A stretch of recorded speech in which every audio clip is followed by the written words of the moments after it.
Oi, eu me chamo Renata Ramos Estopa, sou médica, formada pela Universidade 9 de Julho, a Uninove, que fica em São Paulo, e pediatra, fiz residência médica na PUC de Sorocaba, concluí esses 2 anos de residência aqui, agora no finalzinho de fevereiro de 2020.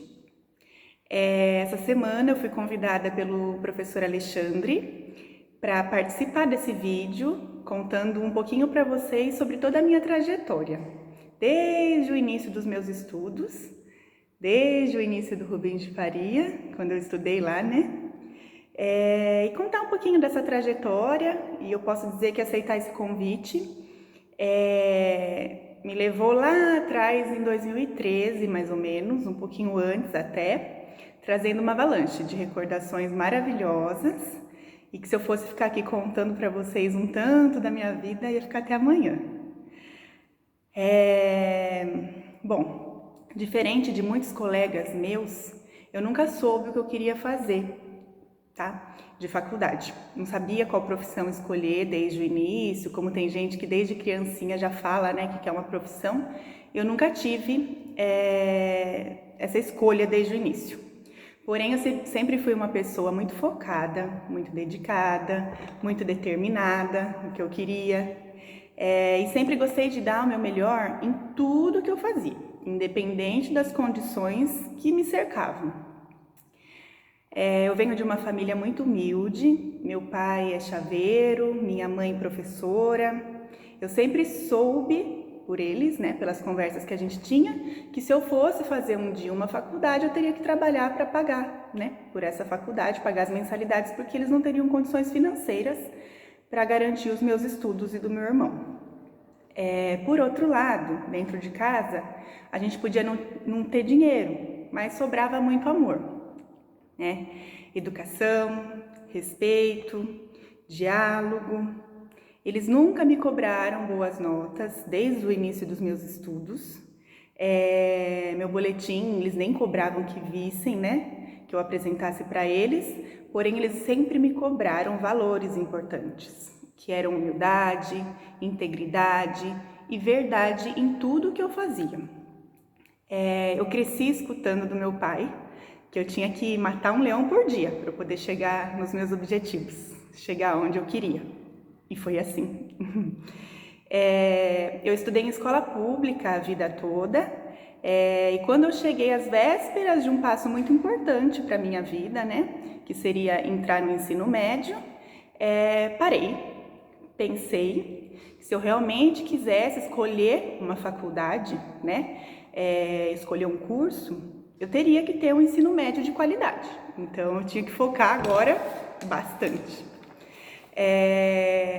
Comecei então em casa, junto com uma prima e um primo meu, a separar apostilas com questão de vestibulinho. Fazia todas as questões, a gente sentava junto para discutir as questões, passava noites e noites estudando e não deixava nenhum exercício sem fazer. E aí eu prestei as provas para o Rubens de Faria, para o Fernando Prestes e Politécnico. Eram as 3 escolas na época que eu tinha a possibilidade de conseguir ingressar através do vestibulinho. E quando eu coloco uma coisa na cabeça, não tem quem tira, né? Não tinha jeito, era isso que eu queria mesmo. E o resultado não podia ser diferente, né? Em 2003, pela primeira vez na vida, eu vi no meu nome numa lista de classificação durante umas férias que eu passei na casa de uma tia minha, irmã da minha mãe. Vibrei de alegria, comecei a perceber então que tudo o que a vida tinha, que tudo na vida tinha jeito, né? Bastava você semear uma plantinha, cultivar com carinho, que um dia ela iria florescer. E foi aí que meu sonho começou. Eu mal comecei o primeiro ano do ensino médio lá no Rubens, passei no Rubens, e já tinha um calendário enorme de provas, trabalhos para entregar, tarefas para fazer, trabalho individual, trabalho em grupo, em dupla, né? De tudo tinha um pouco.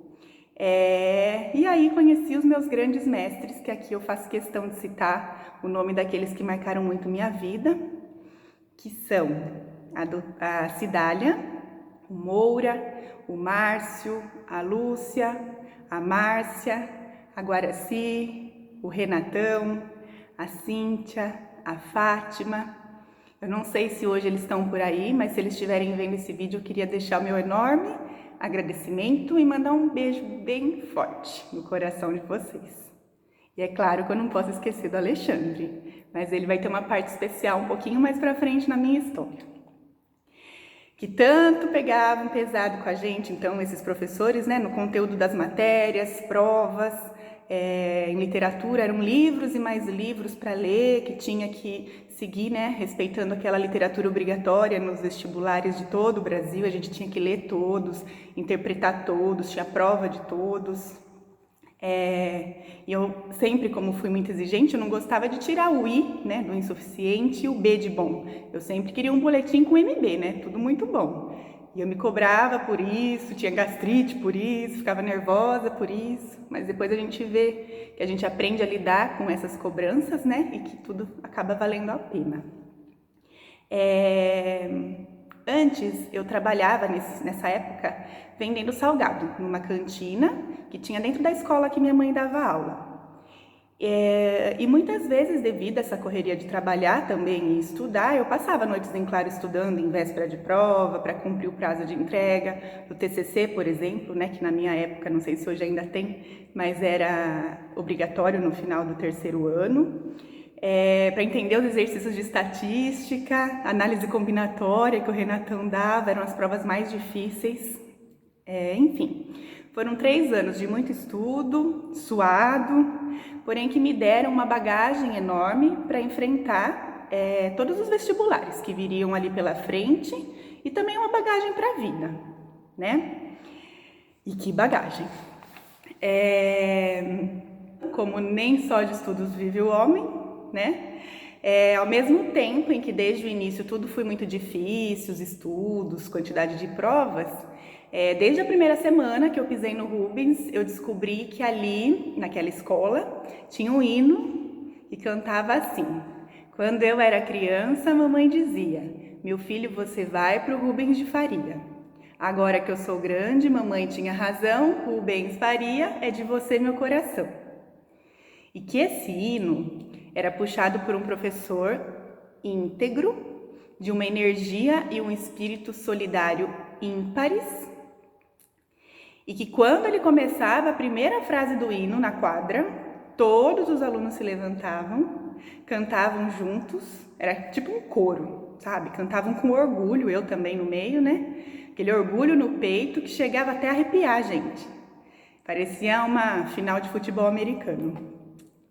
E mal o hino acabou, já foi dada a largada, né? Que comece a gincana no Rubão. Escolha suas equipes que o jogo vai começar. Era algo assim. E aí na época tinha o Cachapados, tinha a equipe Pino, tinha o Fundinho e tinha o Aftas Arden. O Aftas, que era a minha equipe de coração, da qual eu participei no meu 2º e 3º ano e defendi com muito orgulho. E nessa gincana a gente extravasava, era a melhor parte da escola, né, depois de cumprir todo o resto das tarefas. Cada aluno que participava ganhava um espaço de respeito para poder demonstrar suas habilidades, seus dons, suas capacidades, que muitas vezes pessoa nenhuma tinha tido oportunidade de demonstrar anteriormente. Era uma chance única que ele estava tendo ali. E naquele instinto de coletividade, levado pelos outros amigos, com o objetivo comum de ganhar gincana, ganhar pontos nas provas, acabavam demonstrando habilidades muito legais, né? Se descobriam ali no palco, na quadra. Eu sempre fui bailarina, né?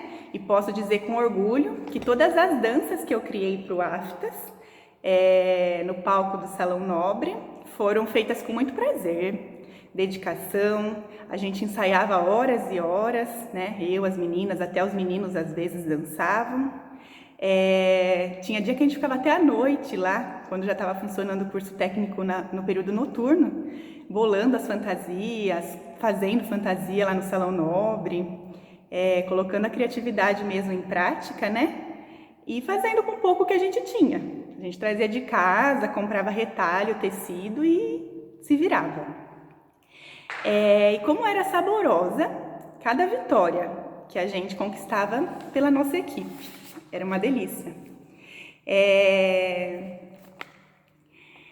E era uma educação que a gente estava recebendo, diferenciada, né? Na qual nós, adolescentes, na fase mais aflorada dos nossos hormônios, cheios de dúvidas, de incertezas, de conflitos pessoais, éramos colocados à prova para dar o nosso melhor, né? Tanto nas matérias, para fechar o boletim com notas boas, e ao mesmo tempo a gente era abraçado na escola, né? Por uma tribo, posso dizer, que se formava ali dentro da escola, durante a gincana, que nos ensinou a integrar, a doar a quem precisava, quanto leite a gente arrecadou, alimentos, né, para doar para creches, por exemplo, fazer novas amizades e curtir esse momento, que era o início da nossa adolescência, com uma sensação de um instinto coletivo, né, como eu já disse, que a gente acabava criando coragem, vendo o outro ter coragem também, e tudo sempre feito com muito carinho pelo professor Alexandre,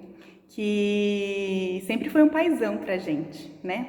Além dele comandar essa escola toda, ele também sempre foi muito excelente professor.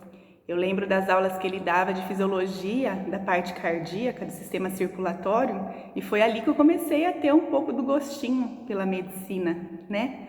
Ele explicava muito bem, cobrava bastante também, aulas na quadra eram super legais, então sempre foi o nosso paizão. Ele dava, o Alexandre, né, dava toda a liberdade pra gente que um adolescente busca. Porém, ele cobrava resultados, responsabilidade, diálogo, coisas até que muitos jovens não tinham dentro das suas próprias casas. Eles acabavam aprendendo ali na escola. E é claro que tudo acabava em festa, nas chácaras maravilhosas que a gente alugava, para encerrarmos, né, cada ciclo das gincanas, com todas as equipes juntas, os professores às vezes iam também.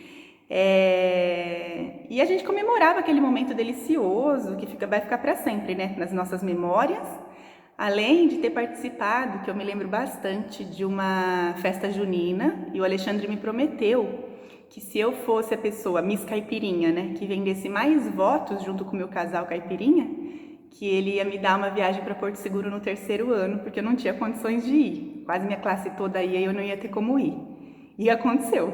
Eu fui a Miss Caipirinha, vendi mais votos e o prometido foi cumprido. Ele me deu essa viagem e eu agradeço e recordo e, nossa, não sei nem como agradecer, né? Obrigada. Enfim, vestibular chegando, término do TCC, frio na barriga e aos 45 minutos do segundo tempo, após uma feira de profissões que eu participei, que eu tenho até aqui, ó, guardado, a minha feira de profissões, os meus resultados, e também por ser muito estimulada pelo professor Alexandre e por uma grande amiga minha, Patrícia, uma amiga de classe, eu decidi que eu prestaria vestibular para medicina e que queria ser uma grande pediatra aqui em Sorocaba ainda um dia. E mesmo nunca pegando nenhuma DP, acabei nunca pegando nenhuma DP, sempre estudei muito, né, após o ensino médio, acabei precisando fazer mesmo assim 2 anos de cursinho pré-vestibular, pois o curso de medicina ainda é a realidade, né, no Brasil, é um dos mais disputados, né, das universidades públicas e das particulares também.